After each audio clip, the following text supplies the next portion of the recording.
ကရိယာတန်စာပလာဈေးနှုန်းများနဲ့လက်သမားတို့၏ဒုက္ခလက်သမားတို့ရေကျွန်တော်တို့ကရိယာတွေအကြောင်းနည်းနည်းလောက်ပြောဖို့လိုနေပြီနေဦး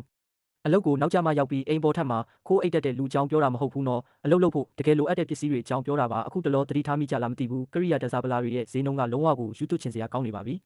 လွန်ခဲ့တဲ့2019ခုကဆိုရင်အဆင့်မြင့်ကျိုးမဲ့လုံဘူး cordless drill တစ်လက်ကိုပေါင်120ဝန်းကျင်နဲ့တင်ရနိုင်ခဲ့တာပါအခုတော့ပစ္စည်းလက်ကားဆိုင်တဲ့လှမ်းဝင်လိုက်တာနဲ့တခါတည်းအရေးကြစနစ် finance options တွေပါစုံစမ်းရမယ့်အခြေအနေဖြစ်နေပါပြီဘက်ထရီတွေအကြောင်းဆိုရင်တော့စကားတောင်မပြောချင်တော့ပါဘူး lithium ဈေးတွေတက်လာတာကြောင့်အခုခေတ်ဘက်ထရီတစ်လုံးရဲ့ဈေးဟာခင်ဗျားတို့ဘဝပထမဆုံးဝယ်စီးခဲ့တဲ့ကားအိုလေးတစ်စီးရဲ့ဈေးလောက်ရှိနေပါပြီအဲ့ဒီလောက်ဈေးကြီးတာတောင်အပြင်မှာနည်းနေ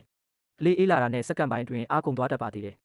လျှက်စစ်ကရိယာတွေတင်မကပါဘူးအသေးအဖွဲပစ္စည်းလေးတွေကပါအနိုင်ကျင့်နေကြတာပါလုံဘူးထိပ်ဖြားတွေအပေါက်ဖောက်လွှာတွေ whole saws ကရိယာအစုံသုံးဓာတ်သွားတွေ multiple blades ဆိုရင်စက္ကန့်14မိနစ်လောက်သုံးလိုက်ရုံတင်ရှိသေးတယ်ပေါင်စိတ်သူည1.38ပေါင်လောက်ကုန်သွားတာပါပဲဒီလောက်ဈေးပေးရရင်တော့အဲ့ဒီပစ္စည်းတွေကကားပါစနိုးပေးပြီးငါ့ကိုအဲ့ရတဲ့ဝင်သိရမယ့်အထိဝန်ဆောင်မှုပေးတင်တာပေါ့ပြီးတိမ်မှာလက်သမားလုပ်ရတာဟာလစဉ်ကြေးပေးသုံးရတဲ့ subscription service တခုလိုပါပဲလာတိုင်းတဲ့ခုမဟုတ်တခုကခင်ဗျားရဲ့ဘဏ်အကောင့်ကိုလာပြီးချစ်ထုတ်သွားနေတာဒါဆိုဘာလုပ်ကြမလဲပထမဆုံးအနေနဲ့ခင်ဗျားတို့ရဲ့ကရိယာတွေကိုတကယ်တမ်းဂရုစိုက်ပါကျွန်တော်မြင်ဘူးတယ်အချို့လူတွေဆိုပေါင်300တန်လုံးဘူးကိုကားနောက်ခန်းနဲ့ပြစ်ထည့်လိုက်တာအာလူကြော်အိတ်အလုပ်ပြစ်ထည့်တယ်လို့ပဲဒုတိယအနေနဲ့ဝယ်တော့မယ်ဆိုရင်ပါနတ်စွာဝယ်ပါမြင်သမျှပထမဆုံးဆိုင်ကနေဝယ်ပြစ်လိုက်တာမျိုးမလုပ်ပါနဲ့အချို့ဆိုင်တွေမှာအတူတူပဲဖြစ်တဲ့ကရိယာတစ်စုံဖြစ်ကိုဈေးအများကြီးပိုတက်တာအောင်ရောင်းပေးတတ်ကြပါတယ်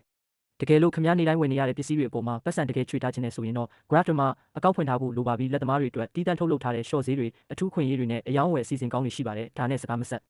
ဒါကလုံးဝအလကားပါပဲနော် link ကိုတော့ bio မှာကြည့်နိုင်ပါတယ်